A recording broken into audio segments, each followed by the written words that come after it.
మన Oasis facility సంస్థ Oasis journey యాత్ర అనే ఒక ప్రోగ్రామ్ స్టార్ట్ చేశాము.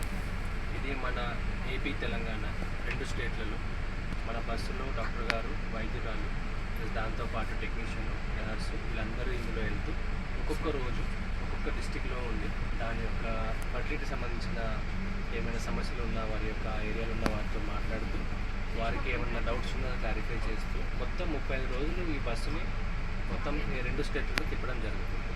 సో దీనిలో మనం ఏ రోజైతే ఈ రోజుకి వస్తున్నారో, ఇక్కడికి వచ్చి మనకు కన్సల్టేట్ చేస్తున్నారో 10,000 రూపాయలకు సంబంధించిన టెస్టులు ఉచితంగా చేయబడతాయి.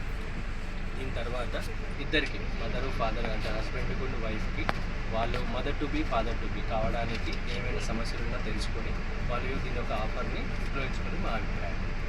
ఇప్పుడు డాక్టర్ అవంతి మేడం గారు మాట్లాడతారు. ఇప్పుడు 27 డిస్ట్రిక్ట్లలో కవర్ చేశాము. ఈరోజు 28 డిస్ట్రిక్ట్ వచ్చాము.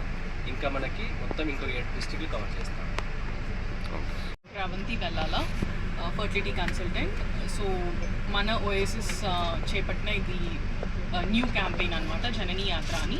సో మన మెయిన్ పర్పస్ ఏంటంటే దీంట్లో ఫర్టిలిటీ అవేర్నెస్ క్రియేట్ చేయడం. చాలామంది ఊళ్ళల్లో ఉంటారు, వాళ్ళు రిమోట్ ప్లేసెస్లో ఉండి వాళ్ళకి నాలెడ్జ్ లేక, యాక్సెసిబిలిటీ లేక, అసలు మనం ఏం ట్రీట్మెంట్ తీసుకుంటే మనకి ప్రెగ్నెన్సీ వస్తుంది అని తెలియక చాలాసార్లు ఊళ్ళల్లో తిరుగుతూ ఉంటారు. సో మనం ఈ బస్ క్యాంపెయిన్ ద్వారా జనాల దగ్గరికి వచ్చి వాళ్ళలో అవేర్నెస్ క్రియేట్ చేసి వాళ్ళకి ఎలాంటి ప్రాబ్లమ్స్ ఉన్నాయో కనుక్కొని వాళ్ళ డౌట్స్ని క్లారిఫై చేసి వీలైనంత త్వరగా వైద్యం అందిస్తే వాళ్ళకి కూడా ప్రెగ్నెన్సీ వచ్చే ఛాన్సెస్ ఎక్కువగా ఉంటాయి అనేది మన మెయిన్ పర్పస్ అనమాట. సో ఈ బస్ క్యాంపెయిన్లో మనం ఏంటంటే AMH అంటే ఆడవాళ్లలో ఒవేరియన్ రిజర్వ్ ఎంత ఉంది అని తెలుసుకునే టెస్ట్ లాంటిది, అండ్ మగవాళ్ళలో కూడా సీమెన్ అనాలిసిస్ అంటాం.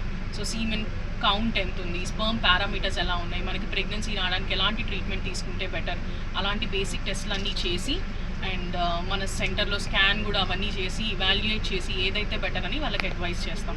దీనివల్ల కపుల్ కూడా కొంచెం నాలెడ్జ్ పెరిగి త్వరగా ఫర్టిలిటీ ట్రీట్మెంట్స్ తీసుకోవడం లాంటివి చేస్తుంటే ప్రెగ్నెన్సీ వచ్చే ఛాన్సెస్ ఎక్కువగా ఉంటాయి. ఎందుకంటే మన ఇండియాలో కూడా ఇప్పుడు ఇన్ఫర్టిలిటీ ప్రాబ్లం అనేది బాగా పెరుగుతుంది కాబట్టి.